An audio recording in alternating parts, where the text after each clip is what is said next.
Məhz bu video ilə İsmayıllıda yerləşən Şirvan Ailəvi İstirahət Mərkəzinə yaxınlaşan şəxslər nə az nə çox cəmi 60 manat ödəməklə 2 nəfərlik lüks koteclərdə səhər yeməyi və hovuz daxil olmaqla istirahət edə biləcəklər. Qeyd etməliyəm ki, 2 nəfərlik otaqlarda 3 və 4 nəfər də yerləşə bilər. Otaqlarda əlavə divanlar da var. Şirvan İstirahət Mərkəzində geniş çaplı ailələrin istirahəti üçün də nəzərdə tutulmuş mini villalar mövcuddur. Qeyd etməliyəm ki, bu villaların da qiyməti çox münasibdir. Üstəgəl onlara da mənim adımdan gələnlərə endirimlər tətbiq olunacaq. Məkanın yeməkləri çox dadlı idi. Üstəgəl menyunun qiymətləri də münasib idi. Heç bir şişirdilmiş qiymət yox idi.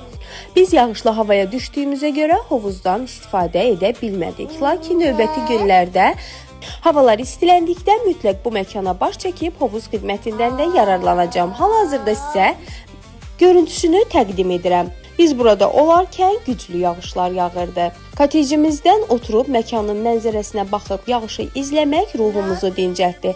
Hal-hazırda sizə hovuzun görüntülərini də təqdim edirəm. Videonu seyv edib bu məkana yaxınlaşmağı unutmayın.